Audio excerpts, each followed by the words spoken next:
Bueno, en este video vamos a ver qué fueron las revoluciones radicales de 1893, cómo fueron estas revoluciones, por qué fracasaron y qué consecuencias tuvieron para la vida del partido, ¿no? En primer lugar, hay que recordar que la Unión Cívica Radical había hecho una reivindicación de la Revolución Armada como una herramienta de lucha política, de la Revolución Armada o del levantamiento cívico-militar como una herramienta de lucha política, porque en realidad esto en algún sentido formaba parte del ADN de este movimiento, diríamos, ¿no? La Unión Cívica, es la antecesora de la Unión Cívica Radical, ya había encarado en 1890 la Revolución del Parque, que ya sabemos que fracasó, porque esto lo he explicado en otro video. Sabemos que fracasó, que llevó a la renuncia del presidente Miguel Juárez Celman, y en 1890 asume entonces Carlos Pellegrini. Entre el 90 y el 92 se produce o sucede la presidencia de Carlos Pellegrini. El gobierno de Carlos Pellegrini había sido un gobierno contemporizador, que trató de poner paños fríos a la situación política del país, pero para 18, bueno, se producen las elecciones en 1892 y nuevamente el régimen, el gobierno del PAN, vuelve a mostrar su cariz, su faz, su rostro más siniestro, diríamos, ¿no? Antes de las elecciones de 1892 termina deteniendo el gobierno a todos los líderes de la Unión Cívica Radical, porque la Unión Cívica ya se había fracturado en dos partidos distintos, la Unión Cívica Nacional por un lado y la Radical por el otro, y ante las elecciones terminan deteniendo a todos los líderes de la Unión Cívica Radical, con lo cual prácticamente el partido no pudo presentarse en las elecciones, ¿no?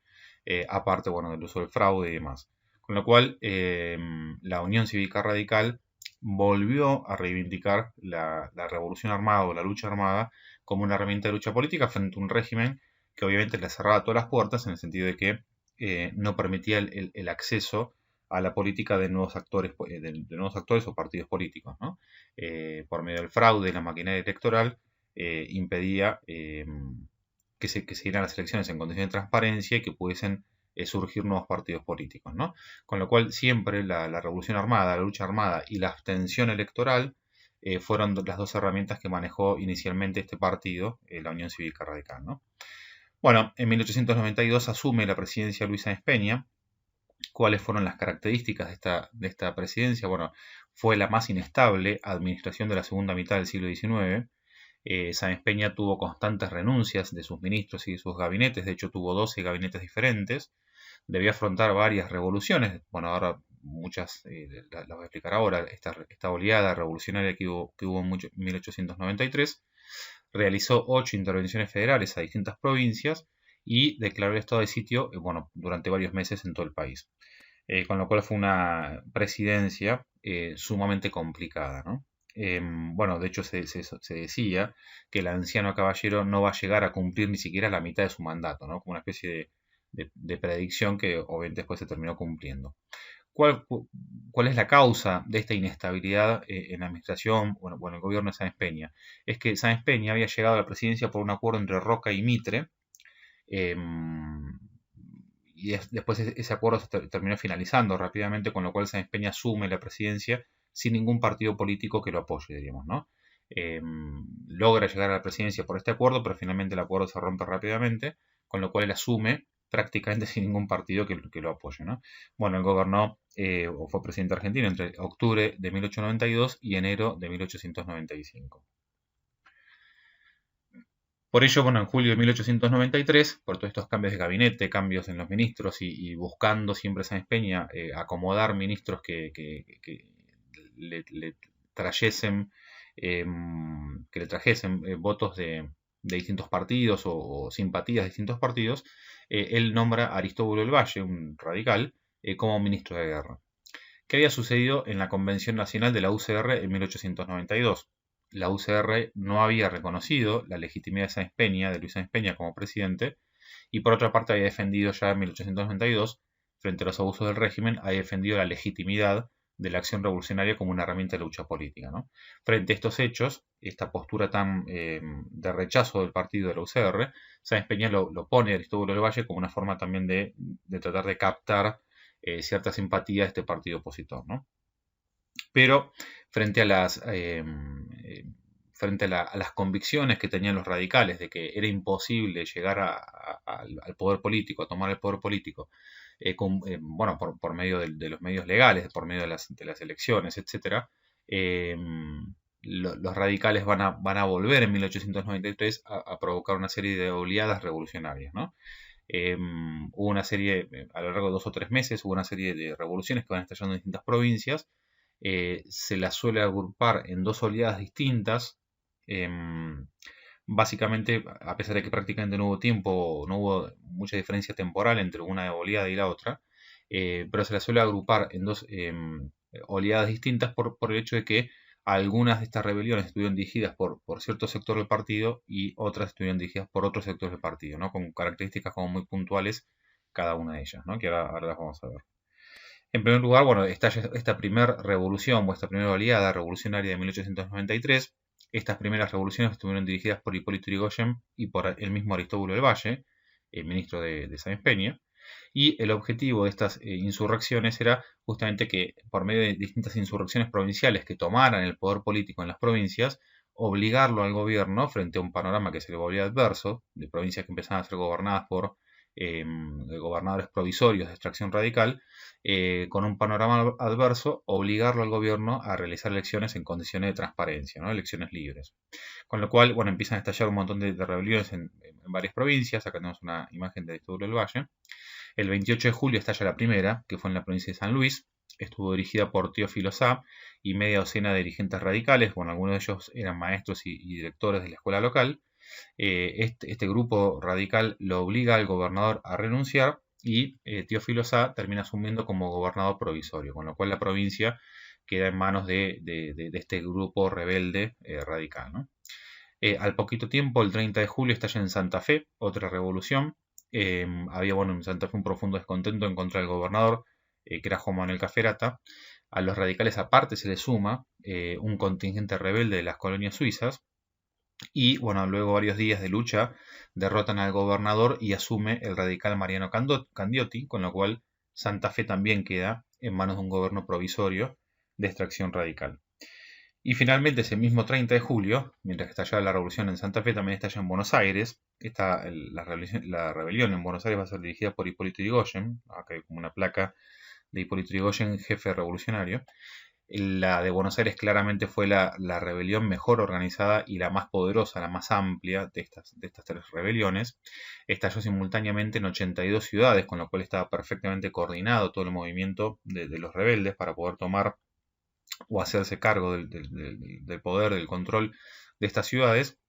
Llegó a formar incluso un ejército de 8.000 hombres, que tenía un cuartel general en Temperley.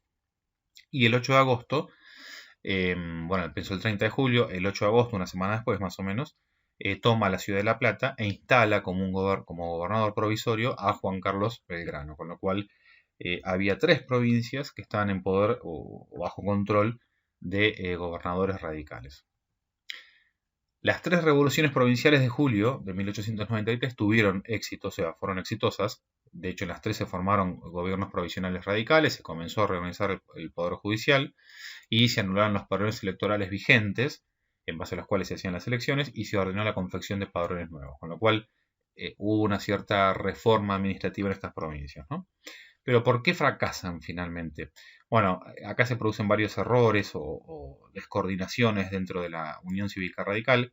Hipólito Yrigoyen lo libera a Carlos Pellegrini. Carlos Pellegrini había sido apresado en Aedo por los revolucionarios, y Hipólito Yrigoyen lo libera. ¿Por qué lo libera? Porque si bien Carlos Pellegrini, bueno, una de las principales figuras del PAM, del partido opositor a los radicales, ¿no? Pero Carlos Pellegrini y Hipólito Yrigoyen tenían una cierta relación de amistad y un gran respeto mutuo, con lo cual Hipólito Yrigoyen consideró que no era apropiado que Carlos Pellegrini estuviese preso. Un poco confiando también en su caballerosidad, etcétera, lo libera, y obviamente que después Carlos Pellegrini, una vez que fue liberado, empezó a reorganizar y a actuar para preparar las fuerzas del oficialismo, ¿no? O la defensa del gobierno. Aristóbulo del Valle, que era a todo esto ministro de Sáenz Peña, había preparado un plan para intervenir las principales provincias que estaban en manos del régimen, o sea, en manos de los gobernadores conservadores o del PAM, que defendían al gobierno, para intervenir estas provincias, por medio de las Fuerzas Armadas, intervenirlas, y una vez bueno, que estuviesen intervenidas, llamar a elecciones. Pero en un momento él abandona la casa de gobierno, la Casa Rosada, para ir a Temperley, a este cuartel general que tenían los rebeldes, y una vez que lo hace, Roque Pellegrini aprovechan su ausencia de la Casa de Gobierno para ordenar la intervención de las provincias, no de las provincias que están gobernadas por los conservadores o por el PAN, sino las provincias que están en manos de los radicales, ¿no? Las que acabamos de mencionar, Santa Fe, Buenos Aires, etc. Con lo cual, en algún sentido, el plan de Aristóbulo del Valle se lo utiliza a la inversa y se intervienen las provincias que estaban en manos de los radicales, ¿no? Cuando esto sucede y cuando los radicales se dan cuenta que su revolución está perdida, se le pide a Aristóbulo del Valle que realice un golpe de Estado, que tome el poder directamente, y Aristóbulo del Valle se negó a hacerlo. En parte él lo hace por una cuestión de principios, con lo cual es perfectamente entendible. Él se niega a hacerlo porque eso iba en contra de sus principios, y bueno, obviamente eso termina llevando al fracaso de la revolución, ¿no? Él era profesor de Derecho Constitucional en la Universidad de Buenos Aires, y en algún momento después, más adelante, se va a plantear o va a decir que si él hubiese realizado este golpe de Estado, no hubiese podido nunca más poder dar clases de Derecho Constitucional, bueno, por la fragante violación que hubiese hecho la Constitución, ¿no? Con lo cual, evidentemente, era un hombre de principios y que en ese momento juzgó que no podía ir en contra de sus principios por la suerte del partido, ¿no? Luego del fracaso de la revolución, bueno, Aristóbulo del Valle renuncia a su cargo como ministro y fue reemplazado por Manuel Quintana. Bueno, acá está una foto de Manuel Quintana, que va a ser ministro del Interior de Luis Sáenz Peña, y de hecho después va a ser futuro presidente argentino entre 1904 y 1906. Manuel Quintana toma medidas drásticas para frenar esta oleada revolucionaria y para que no se sigan sucediendo revoluciones en otras provincias, con lo cual obviamente interviene en las tres provincias que están en poder de los radicales, en base a este plan de Roque Pellegrini, convoca a la Guardia Nacional, colocó a todo el país bajo el estado de sitio y ejerció un férreo control sobre la libertad de prensa, principalmente sobre los medios de prensa que estaban en poder de partidos opositores, ¿no? Con lo cual el gobierno toma medidas sumamente duras para aplacar estas rebeliones, ¿no? Pero inmediatamente después de estos hechos que venía contando, estalla una segunda oleada revolucionaria en distintas provincias. Esta segunda oleada revolucionaria fue dirigida por Leandro Alem, ya no va a ser Hipólito Yrigoyen y Aristóbulo del Valle los líderes, sino que va a ser Alem, que era otra de las grandes cabezas del Partido Radical. El clima político en el cual se produce esta segunda oleada revolucionaria es totalmente distinto, justamente por estas medidas que había tomado Manuel Quintana, de control político muy grande, ¿no? Estas revoluciones no fueron acompañadas por proclamas revolucionarias y de hecho tampoco contaron con la voz del Argentino. El Argentino era el pequeño periódico que defendía la acción de la Unión Cívica Radical, con lo cual el periódico estaba, bueno, había un control sobre la libertad de prensa muy grande, con lo cual el periódico no pudo acompañar a estas revoluciones. Por otra parte, justamente estas medidas de control político tan grandes, el estado de sitio, etcétera, obligaban a actuar por sorpresa, con lo cual no se pudo por ahí coordinar mejor la marcha de estas revoluciones. Y por otra parte, los altos mandos de la Unión Cívica Radical estaban divididos respecto de la conveniencia de esta segunda tanda o esta segunda oleada revolucionaria, ¿no? Con lo cual, al estar divididos, el partido adoptó una postura de silencio, digamos, frente a estos hechos que empiezan a estallar en esta segunda oleada revolucionaria, ¿no? El 14 de agosto estalla en Corrientes la primera revolución.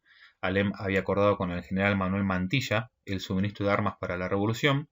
Unos 700 hombres lograron derrocar al gobernador, pero se rinden cuando el Congreso Nacional ordenó la intervención de la provincia, con lo cual en realidad fue una revolución fallida. Si bien derrotan al gobernador, no logran mantenerse en el poder de la provincia, ¿no?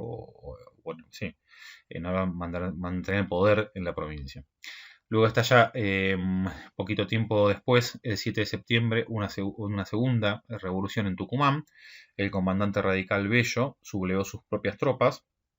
Hubo 4 días de lucha entre el gobernador, que estaba apoyado por un batallón enviado por el gobierno nacional, y los rebeldes.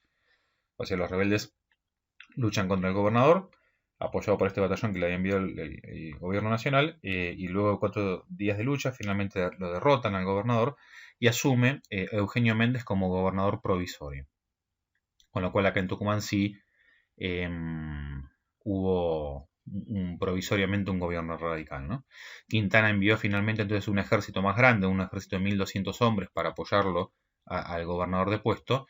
Este ejército estuvo acompañado, liderado por el general Bosch y por Carlos Pellegrini. y finalmente los radicales se rinden el 25 de septiembre, o sea, 2 semanas después del inicio de la revolución se terminan rindiendo, ¿no? Bueno, acá está la imagen de Alem, que era el jefe de esta segunda oleada revolucionaria de 1893.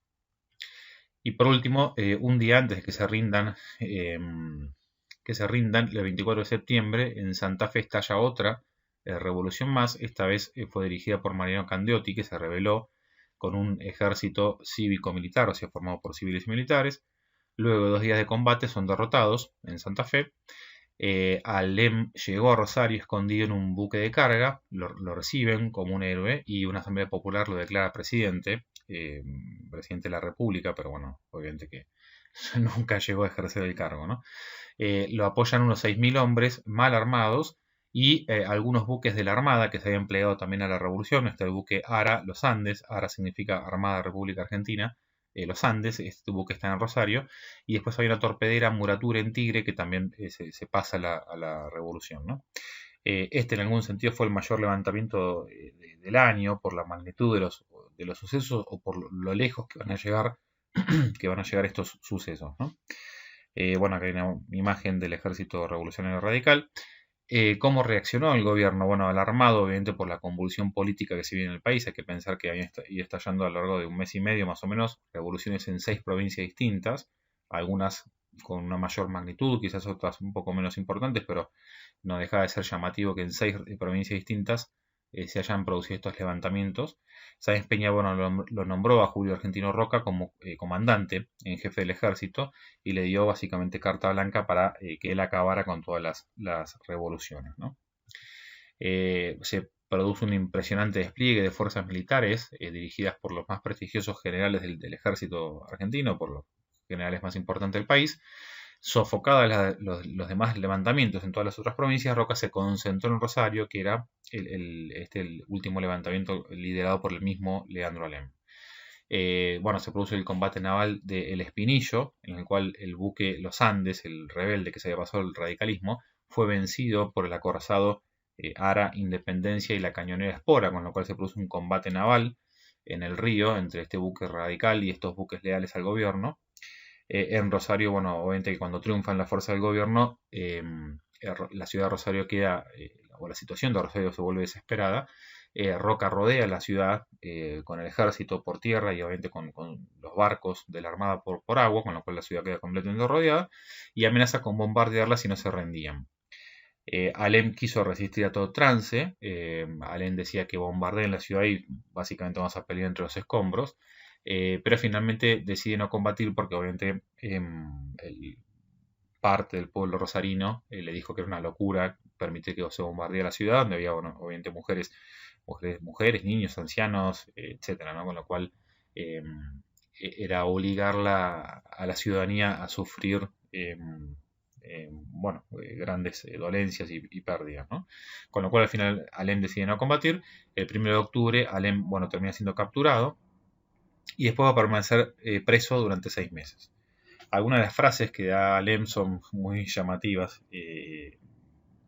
porque estaba ofendido un poco con lo que había pasado en Rosario, con el hecho de que el pueblo no quisiera acompañarlo en esta lucha sangrienta que le estaba dispuesto a dar. Y una de las frases que se le escucha decir es: qué valiente este pueblo de Rosario, diciendo, bueno, irónicamente que habían sido cobardes y que no lo habían querido acompañar. Y después otra de las frases que él le dice a la gente que lo seguía: acá nadie se ha rendido, ni nada se ha perdido, cada uno a su casa guardando bien las armas, ¿no? Guardando las armas para aprovecharlas en alguna otra oportunidad, en alguna otra revolución. Bueno, tremendas fueron estas oleadas revolucionarias porque, vuelvo a decir, algunas fueron por ahí más grandes, mejor organizadas, otras por ahí más pequeñas, pero no dejaron de ser revoluciones que estallan en 6 provincias distintas. En muchas de ellas los rebeldes logran tomar el poder en las provincias. Se plegaron algunos, pocos, pero algunos regimientos a la revolución, algunos barcos también. Hubo combates que fueron duros y sangrientos. Con lo cual, en amplitud o en magnitud, claramente habían superado lo que había sido la Revolución del Parque, ¿no? Porque la Revolución del Parque de 1890 había estado focalizada en la ciudad de Buenos Aires y esta oleada revolucionaria de 1893 estuvieron desperdigadas por distintas provincias del país, ¿no? ¿Cuáles fueron las consecuencias de estas revoluciones de 1893? Bueno, en primer lugar, aceleraron la restauración del poder de Julio Argentino Roca. Obviamente, frente a esta oleada revolucionaria, el PAN, que estaba dividido entre los seguidores de Roca y un ala o un sector modernista del partido, se terminan reunificando, ¿no? Juntando fuerzas para hacer frente justamente a esta oleada revolucionaria, ¿no? Con lo cual, o esta oleada radical, con lo cual el poder de Julio Argentino Roca o el prestigio de Julio Argentino Roca en algún sentido vuelve a restaurarse, ¿no?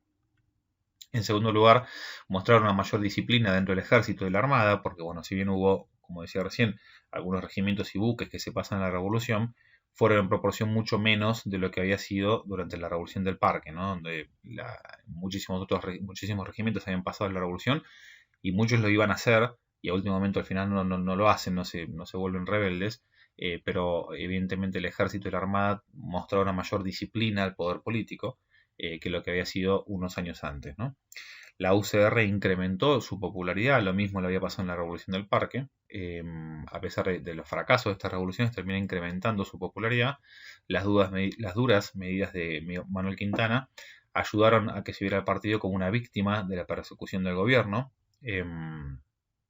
con lo cual el partido termina en algún sentido mejor parado que antes. Y por otra parte, la falta de coordinación y de apoyo entre estos dos grandes líderes del partido radical, Alem e Irigoyen, llevaron a su separación política, ¿no?